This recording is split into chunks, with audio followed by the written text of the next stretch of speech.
बुद्ध कहते हैं कि जब हमारे जीवन में बहुत सारी परेशानियां आ जाती है तो हमारे मन में उथल पुथल होने लगती है, हमारी शांति भंग हो जाती है और ऐसी स्थिति में हम हमेशा गलत निर्णय ही लेते हैं। इसलिए अपनी मन की उथल पुथल को शांत होने का इंतज़ार करना चाहिए। शांत मन और स्थिर बुद्धि के लिए गौतम बुद्ध की सबसे मूलभूत सीख को जानना सभी लोगों को आवश्यक है। ये हम सभी को जानना ही चाहिए, क्योंकि जब आप इसे जान जाएंगे और इसे अपने जीवन में अमल करेंगे तो फिर आपके जीवन की हर परेशानियां, सारा दुख, सारे कष्ट दूर हो जाते हैं। आप एक सकारात्मक जीवन जीने लगते हैं, जो कि आज की दुनिया में बहुत ही आवश्यक है। इसलिए इस वीडियो में गौतम बुद्ध की कुछ मूलभूत सीख को थोड़ी विस्तार से बात करेंगे और कहीं इस वीडियो को देखते देखते अंत तक ना खो जाए। इसलिए इस चैनल को सब्सक्राइब करके बेल आइकन को जरूर दबा दीजिएगा। वो सीख कुछ इस प्रकार है। नंबर 1, बंधन से दुख पैदा होता है। बंधन यानी कि अटैचमेंट। हम लोगों ने खुद को इस चीजों से जोड़ रखा है जिन पर हमारा कंट्रोल नहीं है, हमारा नियंत्रण नहीं है। जैसे हमारा ये शरीर जो एक साइकिल के अनुसार चल रहा है, एक दिन ये वृद्ध होगा, फिर ये नष्ट होगा। हमारा यही शरीर कभी कभी बीमार भी होगा, यानी हम अपने शरीर से अटैच नहीं हो पाते। हम अपने विचारों, अपने मन के धुन में चलते चले जाते हैं और यही मन कभी कभी हमको बेचैन भी दिखाता है। यानी हमारा शरीर कभी कभी हमें परेशानी भी दे सकता है, यानी हमारा मन कभी कभी हमें परेशानी दे सकता है। इसलिए हम अपने मन से भी अटैच नहीं हो पाते, हम अपने शरीर से भी अटैच नहीं हो सकते हैं।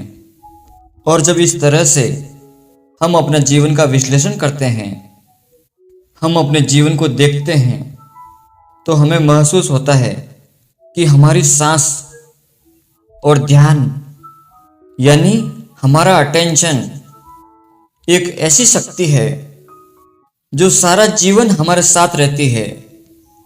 यानी हमें अपने आप को अपने सांस से, अपने ध्यान से जोड़ना चाहिए।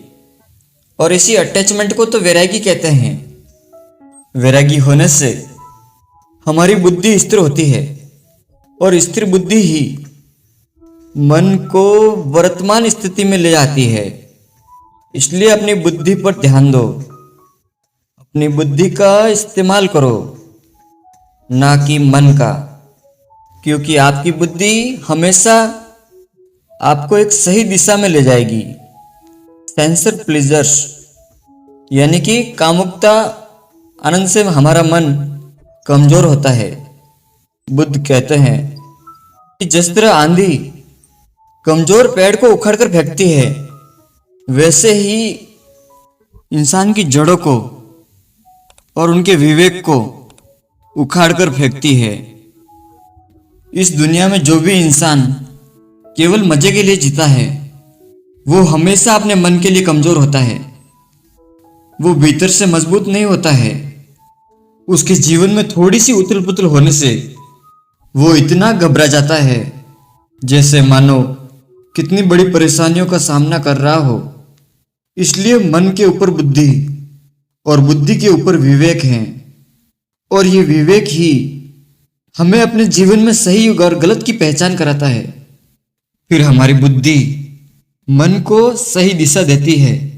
इसलिए अपने विवेक को पकड़ो, क्योंकि अगर विवेक नष्ट हो जाए तो इंसान कभी अपने लक्ष्य को नहीं प्राप्त कर सकता है।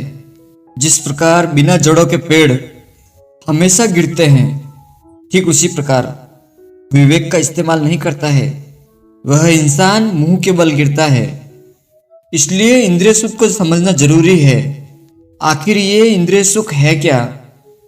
मान लो जैसे हमारा मनपसंद भोजन हमारी जीभ को अच्छा लगता है। अगर हम कोई खुशबू सूंघते हैं तो हमारे नाक को अच्छा लगता है। अगर हम कुछ अच्छा कपड़ा पहनते हैं तो हमारे शरीर को अच्छा लगता है, यानी हमारी इंद्रियों से मिलने वाला सुख, इसी को तो इंद्रिय सुख बोलते हैं। लेकिन यहाँ समस्या ये आती है कि इन्हीं सुखों को बढ़ाने के लिए हम एक के बाद एक इच्छाएं बढ़ाते जाते हैं और इस तरह हम अप्रयुक्त रहने लगते हैं। हमारा मन बेचैन होने लगता है कि हम उस चीज को कैसे पाएं, और इसी बेचैनी से तो हम बीमार भी होते हैं, क्योंकि बेचैनी हमारे मन को बीमार करती है और हमारा मन हमारे शरीर को बीमार करता है, और यही बीमारी हमें अंत में लाचारी बना देता है। हम लाचार बन जाते हैं। इसलिए अपने सेंसर प्लीजर को समझिए और अपने इंद्रिय सुख को पाने के लिए उसमें ज़्यादा बह न जाए, क्योंकि ज़्यादा बहने से आपके भीतर बेचैनी आने लगेगी। अब थोड़ी सी यह समझते हैं कि अगर हमारा सेंसर प्लीजर बिगड़ा हुआ है, अगर हम ज़्यादा इंद्रिय सुख पाना चाहते हैं, हम ज़्यादा इंद्रिय सुख की वजह से अपने आप को बिगाड़ कर रखे हैं, तो फिर हमें क्या करना चाहिए? इसे जानने के लिए बुद्ध के इस सिद्धांत को समझिए। गौतम बुद्ध कहते हैं कि हमें अपने जीवन में चित्त लक्ष्य की इच्छा करनी चाहिए। मान लो जिस प्रकार एक कमजोर छत में बारिश की बूंदें रिस रिस कर पूरा घर को गीला कर देता है, फिर वो घर रहने के लायक नहीं होती है। ठीक उसी प्रकार वासना और कामनाएं कमजोर मन में प्रवेश करके उसे रहने लायक नहीं छोड़ती है। इसका मतलब ये नहीं है हमें हमारी सारी इच्छाओं को खत्म करना है। इसका मतलब ये हुआ कि हमारे भीतर ऐसी प्रवृत्ति लानी होगी जिसे हमारा शांत मन, स्थिर बुद्धि की इच्छा, मन को जीतने की इच्छा, दूसरों को सेवा करने की इच्छा, अगर इस तरह का प्रवृत्ति हमारे भीतर आती है, हमारा विवेक को जगाती है और मन को प्रबल बनाती है, और ये जिसके भीतर होता है, इसी को देखकर बाकी सब लोग प्रेरणा भी लेते हैं कि इस तरह अपने आप को बनाइए कि आपकी वजह से दूसरों को प्रेरणा मिले। अब यहाँ एक बात यह भी आती है कि स्थिर बुद्धि के लिए हमें क्या करना होगा। गौतम बुद्ध कहता है कि अपने मन में दृढ़ संकल्प रखें, कोई लक्ष्य के प्रति, कोई काम के प्रति। अगर आप अपने मन में उचित लक्ष्य बनाए रखते हैं तो आप अपने मन को अलग अलग इच्छाओं में भटकने से बचा कर रख पाएंगे, और इसी को तो मन की साधना कहते हैं। अपने मन को साधने की कोशिश करो, और आप साध तभी पाओगे जब आप अपने भीतर दृढ़ संकल्प रखोगे। इसलिए अगर आज से कोई लक्ष्य पाना है तो उसके प्रति दृढ़ संकल्प रखो, और यह संभव है, इसे आप कर सकते हैं। पॉइंट नंबर 4, बुद्ध कहते हैं कि संगति हमारे मन के ऊपर बहुत प्रभाव डालता है। संगति हमारे जीवन में बहुत असर डालती है। इसलिए संगति वैसे लोगों से करो जिससे तुम्हारे मन को आराम मिलता हो, और यह संभव है। अगर आप अच्छे लोगों की संगति करते हैं तो आपके भीतर आपकी सोच के साथ साथ आपके संगति वाले लोगों की सोच भी आपसे कनेक्ट करती है। अगर वो सकारात्मक स्थिति में है, लॉ ऑफ अट्रैक्शन के अनुसार, तो आप भी सकारात्मक बनते चले जाएंगे, और यही सकारात्मक संगति से हमारा मन बुराइयों को त्यागने की कोशिश करता है। और अगर ऐसे लोग हमारे आसपास नहीं हैं तो हम क्या करें?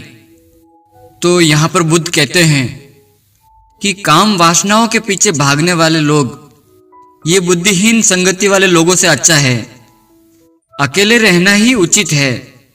बुद्ध के अनुसार अगर आपको अच्छी संगत के लोग नहीं मिलता है और इसकी वजह से आपको अगर एकांत में रहना पड़े तो एकांत में ही रहो, और एकांत में रहते हुए मन से किसी के लिए बुरा न चाहो। ये ध्यान दो कि कोई कमजोर विचार तुम्हारे मन में तो नहीं आ रहा है। अगर आपने ये ध्यान देना शुरू कर दिया तो बहुत ही जल्द आप प्रसन्न और चिंता मुक्त हो जाओगे। जिस प्रकार एक हाथी अपने जंगल में बिना किसी डरे, बिना किसी चिंता के अकेला मस्त होकर चलता रहता है। पॉइंट नंबर 5, गौतम बुद्ध कहते हैं, नियंत्रित मन ही आनंदित मन है। हमारे परेशानियों का, हमारे दुखों का मूल कारण यह है कि हम खुद को और उन विचारों को अलग अलग नहीं देख पाते हैं। ध्यान का मूल उद्देश्य है कि उस मन से आजादी पाना, उस मन से अपने आप को अलग करके देखना। यहाँ एक बात समझो, जब कोई आदमी एक नौकरी करता है तो वो आदमी और उनका बॉस दोनों एक साथ नहीं हो सकते। उन दोनों के बीच हमेशा एक डिफरेंस रहता है। इसी वजह से वो काम करने वाला आदमी अपने बॉस के कंट्रोल में रहता है। ठीक इसी तरह हमें अपने आप को मन से अलग सोचना चाहिए, तभी हम अपने मन को कंट्रोल कर पाएंगे। तभी हम अपने मन को देख पाएंगे कि हमारे मन की स्थिति कैसी है, हमारे मन में कैसे विचार चल रहे हैं। और ध्यान का मूल उद्देश्य यही है कि उस मन से आज़ादी पाना, उस मन को दूर से देखना जिसको भटकने की आदत पड़ चुकी है।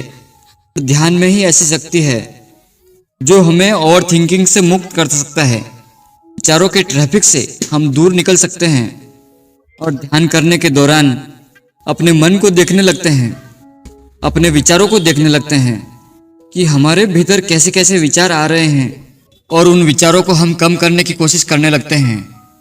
और इस तरह करने से आप अपने जीवन में आनंद को पा सकते हैं। मित्रों, इस वीडियो का मेन मोटिव था कि आपको अपने जीवन में उचित लक्ष्य की इच्छा करनी चाहिए।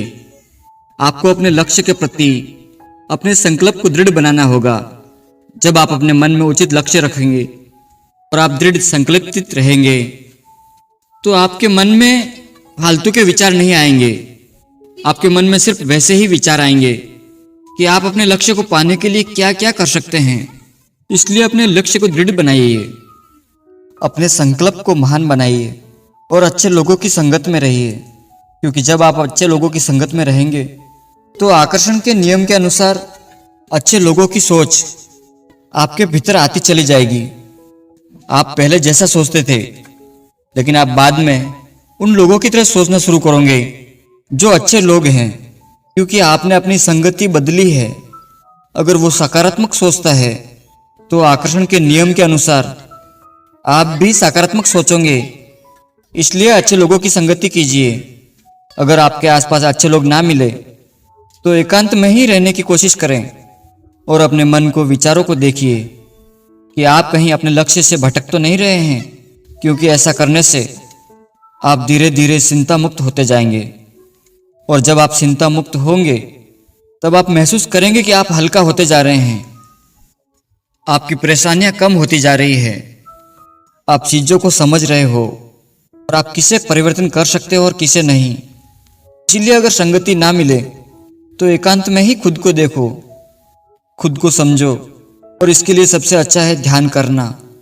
क्योंकि अंतिम पॉइंट में मैंने बताया कि ध्यान ही एक ऐसा माध्यम है जब आप अपने मन को देखते हैं, अपने विचारों को देखते हैं, अपने आप को उनसे अलग महसूस करते हैं।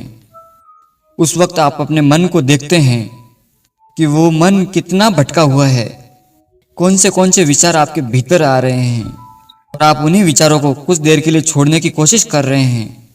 इससे आपके भीतर कंट्रोलिंग कैपेसिटी बढ़ता है। आप ज़्यादा से ज़्यादा अपने आप को नियंत्रित करना सीख जाते हैं। मित्रों, आशा करता हूं कि गौतम बुद्ध सीख को इसे अपने जीवन में अमल करने की कोशिश करेंगे। वीडियो कैसी लगी कमेंट्स में जरूर लिखें। धन्यवाद।